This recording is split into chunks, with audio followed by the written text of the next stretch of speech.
Thought cafe presence. Why you don't like being around people. Have you ever wondered why you're not always the life of the party or why you prefer your own company? Maybe you're someone who's always felt a little bit out of place in big crowds, or you just get exhausted after spending too much time socializing. Whatever your reasons, if you're someone who doesn't always love being around people, you're not alone. So in this video, I want to dive deep into the psychology behind why some of us are wired this way and talk about 9 reasons why you don't like being around people. Number 1, you value your personal space. If you're someone who values personal space, you may feel like you need a certain amount of physical distance between yourself and others to feel comfortable. This can include not wanting to be touched, feeling uneasy when people stand too close, or feeling overwhelmed in crowded spaces. When you're around others and your personal space is being invaded, it can cause you to feel anxious, uncomfortable, or even angry. This doesn't necessarily mean that you dislike being around other people altogether.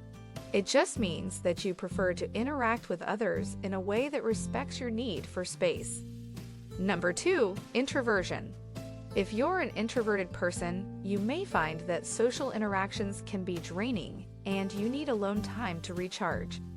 You may prefer solitary activities like reading or spending time alone in nature, rather than being in large groups or attending social events.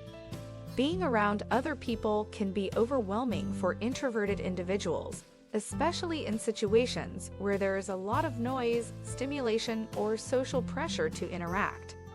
This can cause feelings of anxiety, stress, or exhaustion, and may make you want to withdraw from social situations altogether. Number 3, high sensitivity to stimuli. If you're highly sensitive to stimuli, you may find that social situations can be overwhelming and overstimulating. This can include loud noises, bright lights, strong smells, or physical touch. When you're around others, you may feel bombarded by sensory information, which can lead to feelings of anxiety, stress, or even physical discomfort. Number 4, past trauma. If you've experienced trauma, it's possible that you may feel like other people are a source of danger or that being around others could trigger memories or feelings related to the trauma.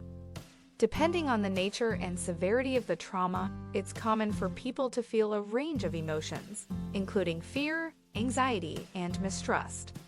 For example, you may feel uncomfortable in crowds, avoid eye contact, or have difficulty trusting others.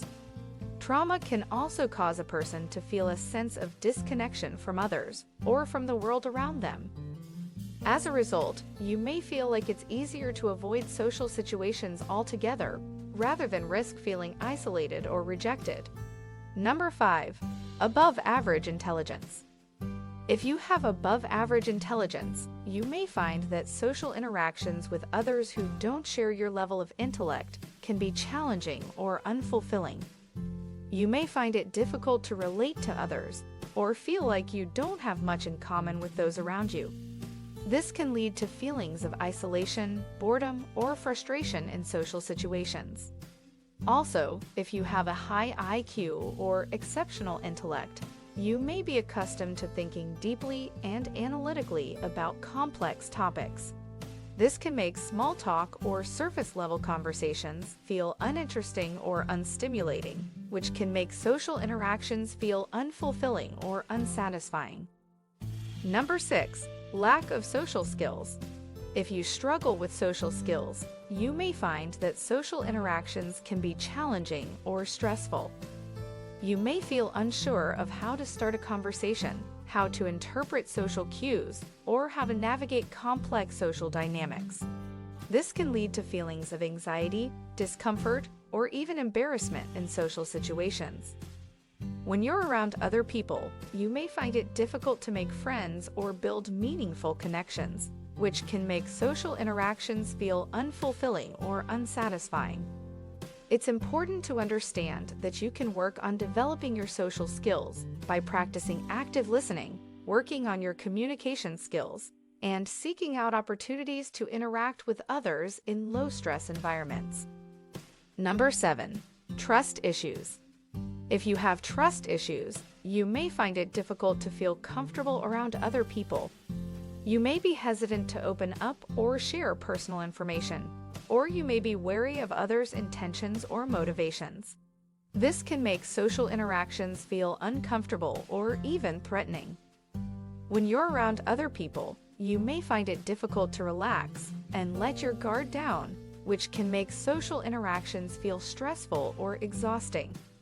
It's important to understand that having trust issues is normal, but it's also important to work on building trust and meaningful connections with others, as social support is crucial for mental health and well-being. Number 8. Shyness.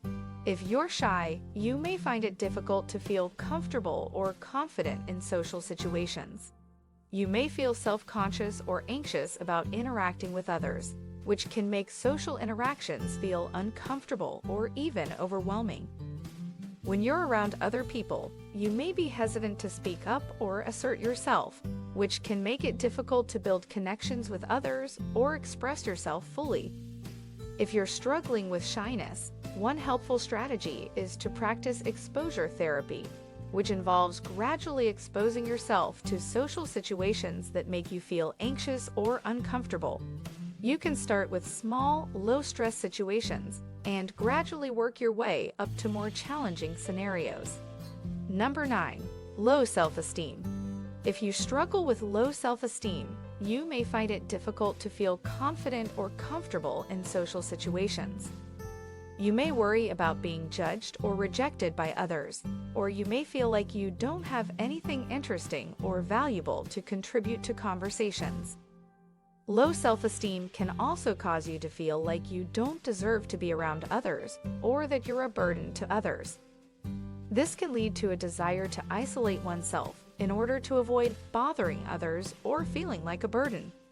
It's worth noting that low self-esteem can be caused by a variety of factors, including past experiences, negative self-talk, and unrealistic expectations.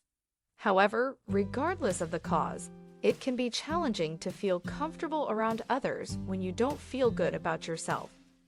If you're consistently struggling with low self-esteem, you should work on challenging negative self-talk and replacing it with more positive and affirming thoughts.